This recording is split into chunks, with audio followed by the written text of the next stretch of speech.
Okay guys, so Blizzard has graced us with the presence of the new Nighthold raid, with 7.1.5 dropping just a few weeks ago and LFR opening up this previous week.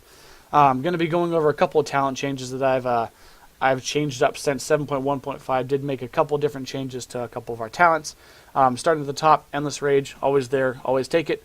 Shockwave is fantastic. If you haven't been in the new Nighthold raid if you haven't gone into LFR yet, or if you're not doing progression raiding, a lot of the encounters do introduce a lot of adds that need to be DPS down very, very quickly, and they do hit very hard on the tanks. So Shockwave allows you to stun those, mitigating some damage on the tanks, and helping your healers out. It's really, really fantastic thing to have in your tool belt.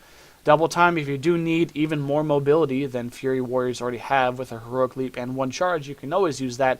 I personally prefer Shockwave for the added utility that we can bring. Wrecking Ball, great for all of the encounters that do have multiple adds that are stacked that you need to cleave down. Avatar is still a really strong single target DPS cooldown. It does transfer over to AoE DPS, however, Wrecking Ball for the sustained DPS is really, really great. Warpaint, always nice to take less damage when you're enraged. Frothing Berserker and Reckless Abandon are the two changes I made. Level 90 talent change and Enraged doesn't change. You should be taking that regardless. But level 75 and 100 really, the Frothing Berserker and Reckless Abandon really have great synergy with each other.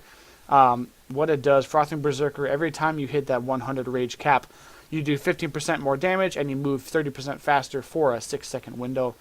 Level 100 talent, Reckless Abandon, your battle cry lasts 2 seconds longer and generates 100 rage when you hit it, which works really well, getting you to that 100 rage cap and getting you 15% more damage for a 6-second window. The rotation really isn't different. Really the only thing you need to be focusing on if you're going to use this talent at all is making sure that you actually hit the 100 rage before you hit your Rampage. Reason being, Rampage only takes 85 rage to activate and use, but you should be, if you're using this talent, you want to hit 100 rage so you have a 15% stronger Rampage from this buff specifically. The only thing in rotation is not hitting Rampage right away, which does take a little bit of practice.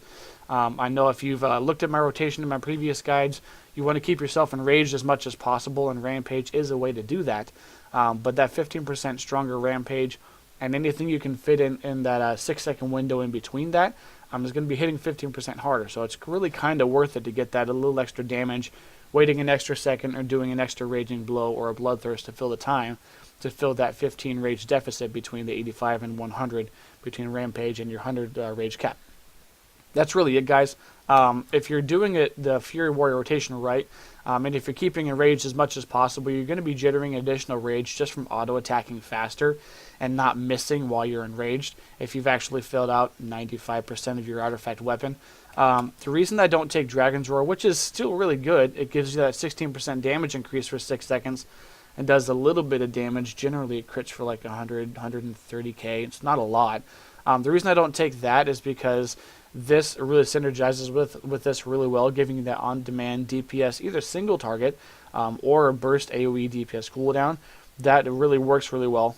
If you want to use Dragon Roar, you can if it's a more single target fight and you don't like the synergy between the Frothing Berserker and Reckless Abandon, you can.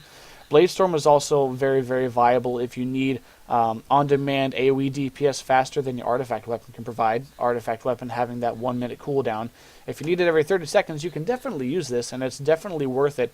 But I personally prefer these two, and on some of the fights, I know I did Spellblade Alluriel, I believe, last week.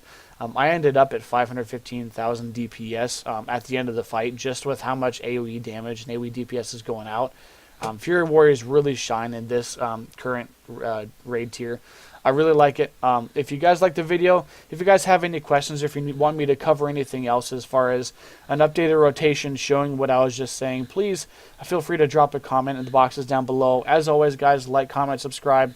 If you haven't followed my Twitch channel, you can always find me at twitch.tv/MrGrim1337. Feel free to watch my videos, guys. I'm going to be coming out with a couple more. Probably just covering the rotation just in case, and showing a couple, showing some examples of what I'm talking about with just the sheer amount of AoE damage that Fury Warriors can put out on demand. Probably be coming out with one of those a little later. For the time being, I'm going to go eat some bacon and some breakfast. I'll see you guys later. Cheers.